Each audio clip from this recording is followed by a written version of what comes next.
নমস্কার প্রিয় দর্শক বন্ধু, সিক্রেট অ্যাস্ট্রোলজি অ্যান্ড ইউতে আপনাদের স্বাগত জানাই।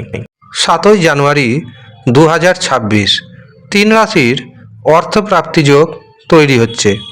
আমি এই ভিডিওতে যে তিনটি রাশির নাম জানাতে চলেছি, আপনি যদি এই তিন রাশির মধ্যে পড়ে যান তবে আপনার হাতেও এসে যেতে পারে হঠাৎ করেই বড় পরিমাণ অর্থ। কোন সেই সৌভাগ্যশালী তিন রাশির ব্যক্তি জানতে ভিডিওটি আপনাকে প্রথম থেকে শেষ পর্যন্ত মনোযোগের সাথে দেখতে হবে। ভিডিওটি আপনি আপনার চন্দ্র রাশি অনুযায়ী দেখবেন।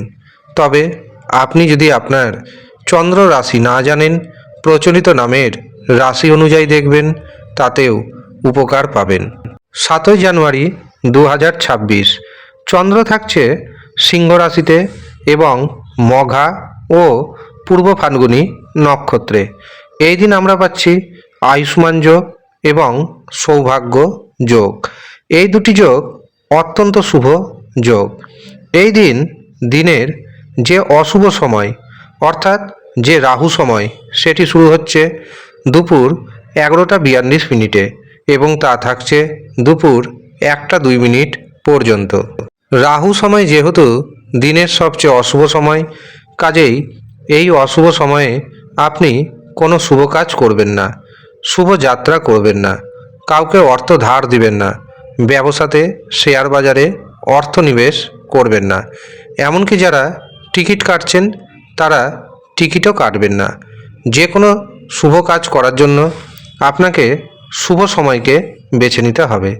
এই দিন প্রথম যে শুভ সময়টি পাচ্ছি সেটি শুরু হচ্ছে সকাল 7টা 37 এবং তা থাকছে সকাল 8টা 30 পর্যন্ত। এরপর সকাল 9টা 38 থেকে সকাল 10টা 59 পর্যন্ত থাকছে আরেকটি শুভ মুহূর্ত। এরপর দুপুর 2টো 46 থেকে দুপুর 4টে 56 পর্যন্ত থাকছে আরেকটি শুভ মুহূর্ত। এরপর সন্ধ্যা 6টা 49 থেকে রাত্রি 8টা 36 পর্যন্ত থাকছে আরেকটি শুভ মুহূর্ত। কাজেই এই কটি শুভ সময়ে আপনি আপনার যে কোনো গুরুত্বপূর্ণ কাজগুলি করার চেষ্টা করুন। যেই কাজ করবেন সেই কাজে অর্থ প্রাপ্তির সম্ভাবনা অনেকটাই বেড়ে যাবে। এবার আসি তিনটি রাশির কথায়। যেই তিনটি রাশির অর্থ প্রাপ্তি যোগ তৈরি হচ্ছে, অর্থাৎ কোনো না কোনো উপায়ে আপনার হাতে হঠাৎ করে এসে যেতে পারেন প্রচুর পরিমাণ অর্থ। তবে আপনাকে মনে রাখতে হবে, রাশির নাম ম্যাচ করে যাওয়া সত্ত্বেও যদি দেখেন আপনার অর্থপ্রাপ্তি ঘটছে না, তখন নিশ্চিতভাবে জেনে যাবেন আপনার ব্যক্তিগত জন্মছকে অথবা আপনার হস্তরেখাতে অশুভ কোনো না কোনো গ্রহের দোষ রয়েছে। তখন সেই অশুভ গ্রহের দোষকে খণ্ডন করতে হবে। তার জন্য প্রথমে নিজের জন্মছক বিচার করাতে হবে। যারা জন্মছক বিচার করাতে পারছেন না, তাদের হস্তরেখা বিচার করাতে হবে। তারপরেই আপনি জানতে পারবেন কোন অশুভ দোষ রয়েছে যার কারণে আপনার অর্থপ্রাপ্তি ঘটছে না। সেই অশুভ দোষকে কাটান, অর্থপ্রাপ্তি ঘটে যাবে।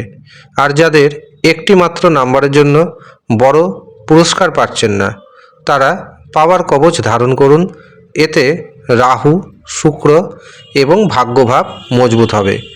রাহু, শুক্র এবং ভাগ্যভাব যখন মজবুত হয়ে যাবে, তখন আপনার হাতে আসবে ঘন ঘন বড় অর্থের প্রাইজ।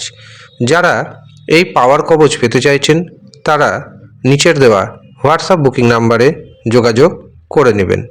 7ই জানুয়ারি প্রথম যে সৌভাগ্যশালী রাশির নাম পাচ্ছি সেটি হলো কর্কট রাশি। কর্কট রাশির জাতক জাতিকাদের অর্থ ভাণ্ডার সমৃদ্ধ হবে। শেয়ার বাজার থেকে, ফাটকা থেকে হাতে আসতে চলেছে হঠাৎ করেই বড় অর্থের প্রাইজ। এছাড়াও উত্তরাধিকার সূত্রে পূর্বপুরুষদের সম্পত্তি পাওয়ার যোগ তৈরি হচ্ছে। দ্বিতীয় যে রাশির নাম পাচ্ছি সেটি হলো বৃশ্চিক রাশি। বৃশ্চিক রাশির জাতক জাতিকাদের কর্মক্ষেত্রে দারুণ উন্নতির যোগ তৈরি হচ্ছে। পারিবারিক দাম্পত্য জীবন যথেষ্ট সুখের দেখতে পাচ্ছি। যারা বেকার অবস্থায় রয়েছেন, হঠাৎ করে কর্মের সুযোগ আসবে। সুযোগকে কাজে লাগানোর চেষ্টা করুন। শেয়ার বাজার থেকে, ফাটকা থেকে বড় অর্থ প্রাপ্তির যোগ রয়েছে। শেষ যে রাশির নাম পাচ্ছি সেটি হলো ধনু রাশি। ধনু রাশির ব্যক্তি দারুণভাবে ভাগ্যের সাপোর্ট পাবেন। ভাগ্যের সাহায্যে অর্থপ্রাপ্তি ঘটবে। এছাড়াও ব্যবসা ক্ষেত্রে নতুন নতুন যোগাযোগ আসবে। এই যোগাযোগ আপনার ইনকামকে আগের থেকে অনেকটাই বাড়িয়ে দিবে। এই হচ্ছে সৌভাগ্যশালী 3 রাশির জাতক এবং জাতিকা। যারা নিজের জন্মছক বিচার করাবেন ভাবছেন, অথবা হস্তরেখা দেখাবেন ভাবছেন, অথবা কুষ্টি বানাবেন ভাবছেন, অথবা বিবাহের জন্য জটক বিচার করাবেন ভাবছেন, তারা নিচের দেওয়া হোয়াটসঅ্যাপ বুকিং নাম্বারে যোগাযোগ করে নেবেন। যদিও সামান্য অর্থ আপনাকে পারিশ্রমিক হিসাবে প্রদান করতে হবে। যারা ইচ্ছুক শুধুমাত্র তারাই যোগাযোগ করবেন। ধন্যবাদ।